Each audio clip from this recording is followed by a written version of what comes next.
algumas perguntas que fazemos quando crianças, que não são respondidas e que a vida cuida de deixar pra lá. Que a gente pensa, coisa besta, mas um belo dia, numa noite estrelada, olha para o espaço e lá do fundo retornam as perguntas. Quem somos? De onde viemos? Para onde vamos? Hoje, o mundo parece tão certo, com todas as técnicas e todas as respostas. Será ilusão? Sei lá. Só sei que a arte e a matemática são duas maneiras do homem responder perguntas sem resposta. O homem faz arte para viver. O homem faz matemática para viver. O homem faz contas e faz de conta. Quem somos? De onde viemos? Para onde vamos? Uma bela pergunta. Gauguin, um grande pintor, respondeu pintando. Da onde viemos? Quem somos? Para onde vamos? Se esta pergunta fosse feita a Pitágoras, sabe quem é Pitágoras? Foi um matemático que viveu no século V a.C. Portanto, há 25 séculos Pitágoras diria: tudo são números. Ele certamente diria hoje: somos cerca de 6 bilhões de pessoas andando no planeta. Temos em média 1,70 m, 2 olhos, um nariz, uma boca. Mas veja que curioso. Havia um matemático, lógico matemático inglês, que quando escrevia histórias usava o pseudônimo de Lewis Carroll. Ele escreveu este delicioso livrinho, Alice no País das Maravilhas. Há uma certa hora que Alice, fugindo da rainha de copas, não sabe para onde dirigir-se, olha para o gato e diz: para onde eu vou? Por favor, me ensine o caminho. E ele diz: para onde você quer ir? E Alice diz: para qualquer lugar. Ele diz: então escolha qualquer caminho. Quer resposta mais lógica do que essa? Isto é matemática. Toda vez que você contempla uma obra de arte, lê um poema ou conta para alguém uma história, mentalmente você faz matemática da melhor qualidade. Ao longo desta série você vai se surpreender várias vezes. Tem hora que você vai dizer: mas isto não é matemática. É sim. Fazer matemática, aquilo que você fez na escola também era matemática, mas é a parte mais aborrecida, mais técnica. Matemática é, sobretudo, resolver logicamente estes problemas, estes quebra-cabeças que a própria natureza nos impõe e que os artistas pintam. Os músicos fazem som, os matemáticos dão respostas lógicas e coerentes. Todas elas permeadas por algo que faz bem ao coração, pela estética. Fazer arte, fazer matemática é, sobretudo, responder esteticamente aos quebra-cabeças que a natureza nos impõe.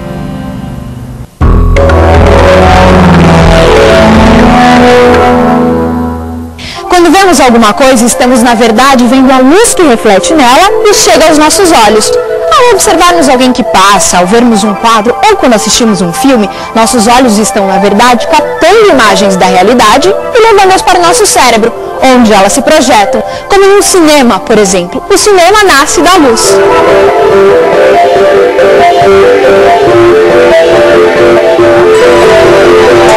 Quando essa máquina de filmar e projetar imagens foi inventada, não se sabia exatamente o que fazer com ela. Filmavam-se trens, mágicos, lutas de boxe e o que mais se podia pensar. Era um espetáculo de variedades, até que se percebeu que aquele invento poderia servir para contar histórias.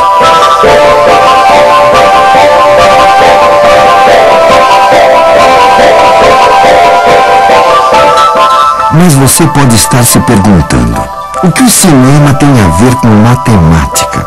Então, aqui vai. Talvez quando criança, você tenha desenhado uma sucessão de bonequinhos no canto do caderno e ao soltar folha a folha, aqueles muitos bonequinhos ganhavam movimento, como se fossem um só. É essa a ilusão criada pelo cinema. E há por trás dela uma relação matemática muito simples. Se Se passamos uma imagem por segundo, vemos fotografias que se sucedem. Se aumentarmos a velocidade, pouco a pouco, começamos a ter a impressão de movimento, que fica perfeita quando chegamos a 24 quadros projetados a cada segundo. Nossas retinas mantêm congeladas as imagens que nelas chegam por alguns segundos, emendando umas nas outras, em nosso cinema.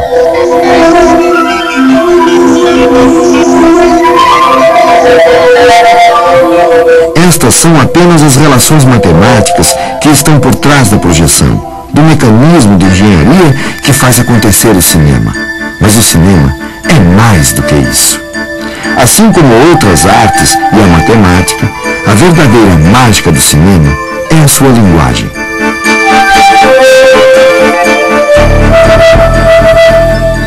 Bom, quando o cinema nasce, não existe ainda a noção de montagem. A ideia é que a ação inteira acontece dentro de um quadro só. O filme não é cortado em unidades que nós chamamos hoje de planos. Esse filme já demonstra muito bem a dificuldade que existia naquela época para fazer o espectador olhar para aquilo que interessava. Porque o que vai acontecer nesse filme é um roubo do porco. Se vocês prestarem atenção, essa mancha preta aqui embaixo é um porco que está sendo carregado por esse menino. Esse porco será roubado pelo Tom Tom, que é esse bandido que está aqui atrás. É um ladrão famoso na época. Agora, isso acontece no meio de uma confusão tão grande que, em geral, os espectadores não conseguiam ver o roubo do porco. E aí não entendiam o desenvolvimento posterior da história. Por que todo mundo sai correndo atrás do ladrão do porco? Então, nesse momento aqui, quando esse palhaço vai pegar uma bola no chão, olha o roubo do porco. O Tom Tom agarra o porco e sai correndo por trás e a multidão sai correndo toda atrás dele em seguida.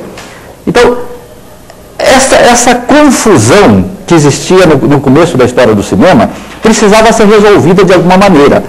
Então, alguém, em algum momento, teve a ideia de, em vez de mostrar tudo dentro de um quadro só, separar as coisas em quadros diferentes. Então, era possível mostrar primeiro isso tudo só para situar a ação. Mas depois, num quadro mais fechado, mostrar os personagens principais. E quando fosse acontecer o roubo, tinha que separar o roubo num quadro mais fechado ainda, para que ninguém ficasse olhando para a mulher na corda bamba quando a ação principal estivesse acontecendo do outro lado do quadro. Então foi para orientar o olhar do espectador para aquilo que ele precisa ver em cada momento, que nasceu a ideia de decupar a ação em planos separados. Pois é, nos primórdios do cinema, parece que a imagem era um tanto confusa. Então criaram-se vários planos, inclusive aquele bem perto que chamamos de close. A sequência de closes formou o filme, deu para contar a história. Mas no início a turma não percebeu direito, era uma nova linguagem, era uma nova leitura. Tanto é que na África, lá naquela época, ao lado da tela ficava o explicador. Naquela cena ele diria: veja, agora ele vai pegar o porco, note, ele vai fugir, repare, a multidão vai atrás. Era preciso explicar o que o novo olhar estava vendo. O mesmo acontece com a nova linguagem da matemática. Que história é essa de uma geometria que de repente se torna elástica? A geometria era estática, comportada, de repente virou elástica, topológica. Era preciso explicar. Era preciso dar um close, uma sequência, uma logicidade ao nosso estranhamento com a nova arte e com a nova matemática. Esta sequência é o objetivo dos nossos programas. Você vai deitar um novo olhar à arte e à matemática. Da mesma forma que estranhamos o antigo, temos um certo estranhamento quanto ao novo. Daí a importância de lançarmos novos olhares sobre as coisas. Matemáticos e artistas estão sempre na busca de compreender o seu mundo. Suas obras são as tentativas de mostrar aos outros o que foi que viram nas suas viagens na busca do conhecimento. Esculturas, gravuras, a música, a arquitetura, cálculos, a geometria. Mas nem sempre de imediato entendemos aquilo que eles nos têm para contar.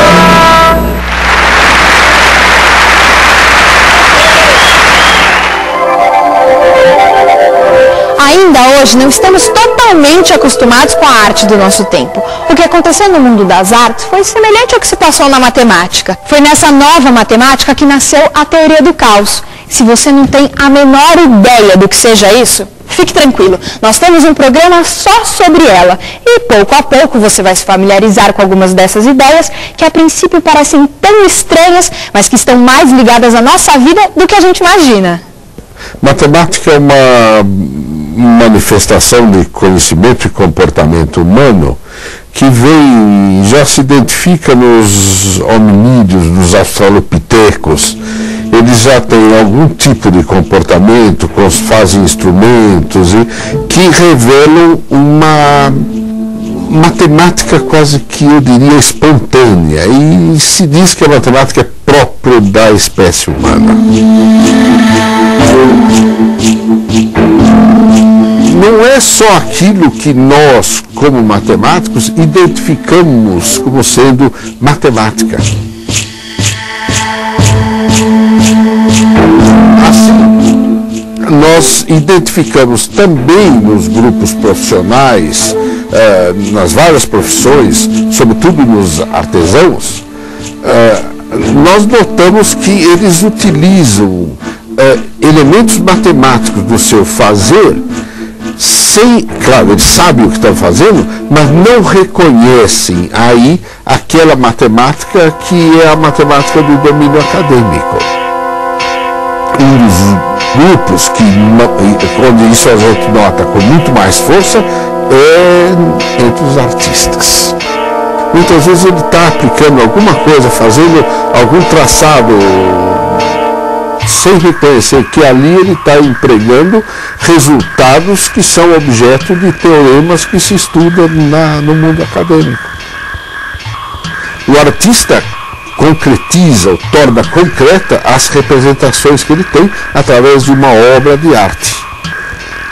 O matemático torna concretas as representações que ele tem através de uma teorização, de uma explicação, de um resultado, de um teorema.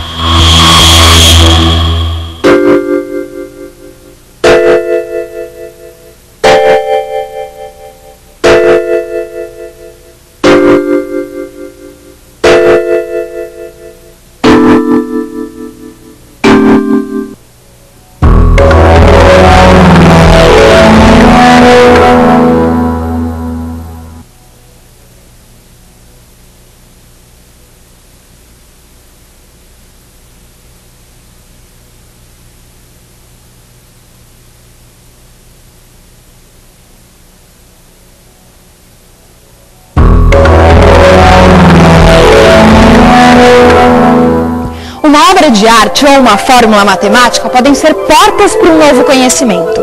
Para isso, é fundamental lançar novos olhares sobre velhas coisas. No Arte e Matemática, nós queremos promover uma viagem através do tempo e buscar compreender, através da observação dessas diversas marcas, um pouco mais de nós mesmos. Ao olharmos um prédio como este, podemos ver mais do que o Museu de Arte Contemporânea de Niterói. Esse prédio circular, apoiado sobre uma única coluna, pode ser visto como o sonho do homem de ultrapassar seus limites, de se utilizar do avanço da técnica para realizar o desejo de ver um prédio crescer e se desabrochar como uma flor. É o resultado do desenvolvimento da inteligência humana ao longo de séculos e séculos. Aqui podemos enxergar um homem, o arquiteto Oscar Niemeyer, deixando a sua marca no tempo. E para que esse sonho fosse realizado, foi preciso muita matemática e também um excelente calculista.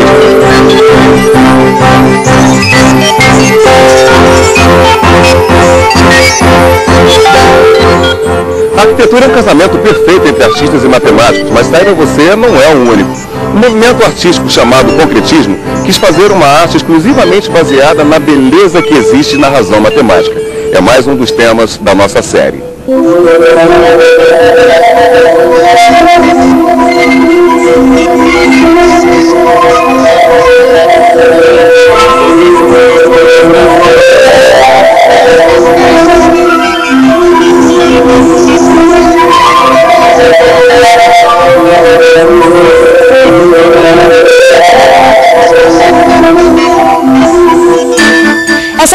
áreas arte e matemática não andam tão separadas quanto costumamos imaginar. São duas formas de conhecimento que andam paralelas e podem nos falar muito da história do homem.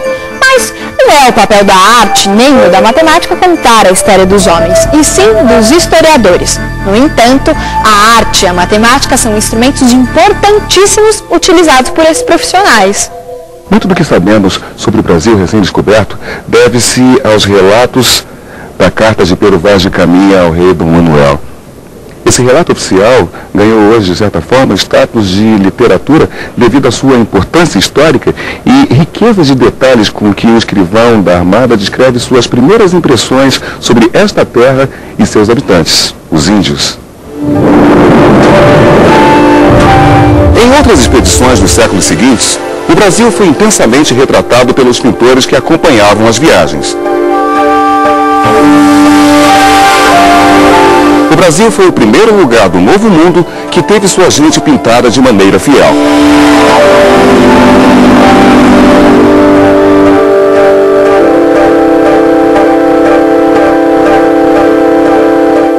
Mais tarde, Tomé, Debré e tantos outros também retrataram o Brasil com imensa riqueza.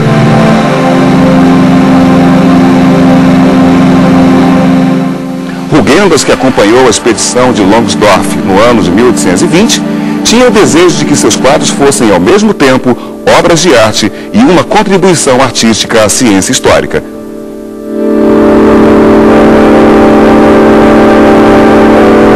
Repito aqui intencionalmente que se pode dar às descrições da natureza contornos determinados e todo o rigor da ciência sem despojá-las do sopro vivificador da imaginação.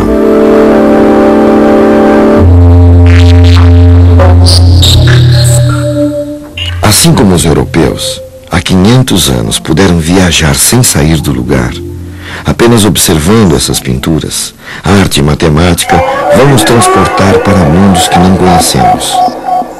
Aqui nas cavernas, nossos antepassados desenhavam muitos animais. Você sabe por quê?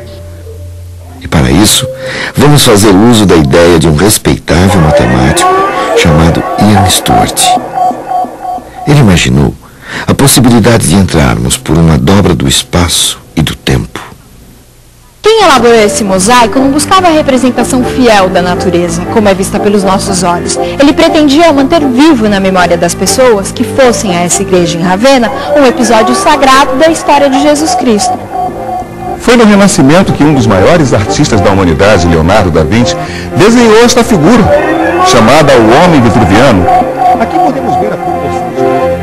Por essa dobra do tempo imaginária, saltaremos no nosso programa de um lugar para outro na história.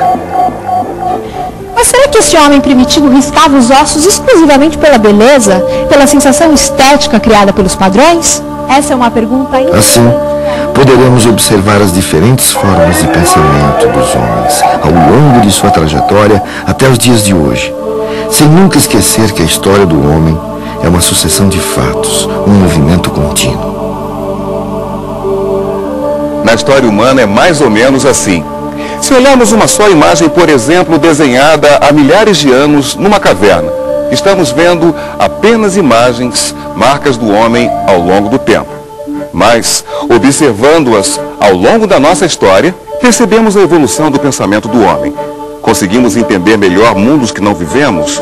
Podemos tentar sentir o que esses outros homens de outras épocas e culturas sentiam quando realizavam suas obras.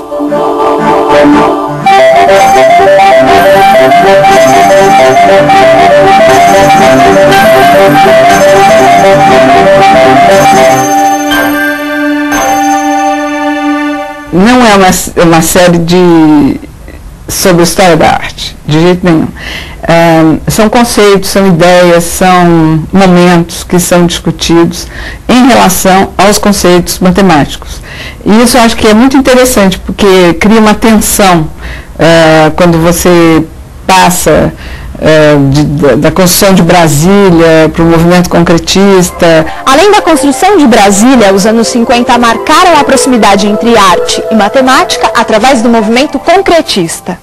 Foi feito um recorte na obra dos artistas de momentos, de obras, de períodos em que tem a ver com o que está sendo discutido em relação à matemática. Da mesma maneira que o abstracionismo representou um rompimento com os padrões existentes na arte, na matemática, as novas teorias lançaram uma nova forma de ver o mundo. E uma das coisas interessantes foi procurar essas equivalências, esses paralelismos, na arte contemporânea brasileira. Quer dizer, o que a gente procurava não eram artistas que trabalhassem com matemática, não eram artistas que fizessem conta para fazer o trabalho deles. Alguns deles se surpreenderam também de perceber tanta matemática no trabalho deles, outros não. A nossa ideia foi tentar procurar exemplos nas coleções dos museus brasileiros, mesmo de exemplos clássicos, exemplos das obras da Idade Média, do Renascimento e Barroco, etc. A coisa mais sensacional, ou talvez uma das mais sensacionais, foi encontrar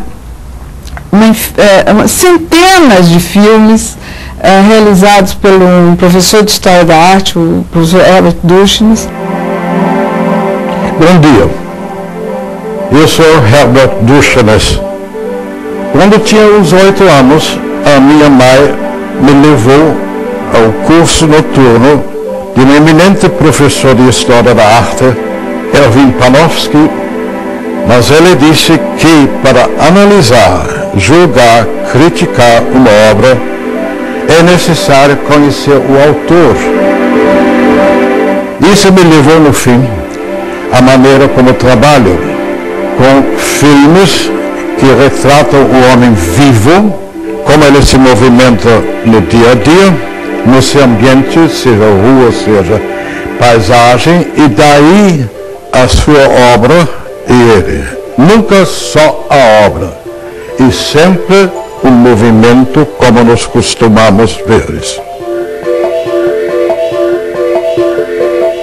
Aí entrou a parte que eu estava fazendo ultimamente, de ser uma espécie de jornalista de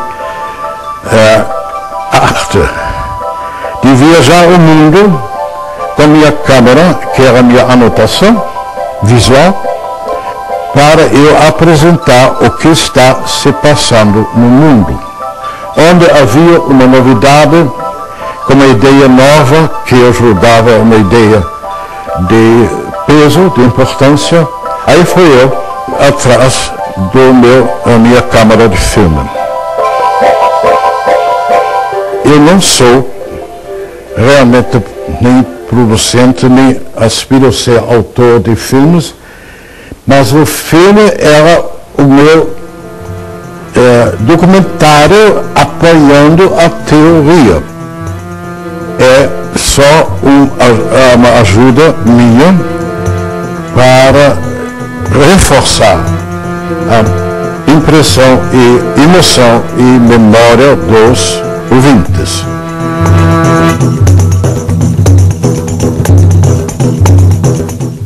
E não é só isso. Repare, por exemplo, estas janelas. É uma sucessão de retângulos. Certamente o arquiteto que as projetou foi beber em algo que os gregos no século V a.C. já haviam percebido. E que bem mais tarde, por volta de 1500 e tanto, quando o Brasil estava sendo descoberto, Da Vinci novamente impôs como critério de arte. É uma proporção, é um número de ouro. Mas não é só isso. E a harmonia que há na música? A matemática também está lá. E no tempo, vamos falar do tempo da matemática e no tempo das artes. Vamos falar do infinito. Lembram-se que não seja imortal, posto que a chama, mas que seja infinito enquanto dure. Vinícius de Moraes. E Castro Alves. Deus, ó Deus, há 1000 anos te mandei meu grito, que embalde corta o infinito. Será que o infinito do poeta e o infinito da matemática são os mesmos? São respostas à mesma indagação que a natureza nos impõe. Enfim, vamos navegar. Você já viu falar de um barquinho chamado catamarã? É um barco que tem 2 quilhas. Na nossa metáfora, uma das quilhas é a matemática, a outra são as artes. Ambas estão ligadas por uma estrutura que as liga, que as mantém unidas, que as faz navegar bem. Para nós é a estética, é a beleza que há na racionalidade matemática, é a razão que há na beleza das artes. É, enfim, matemática e arte. Arte, matemática.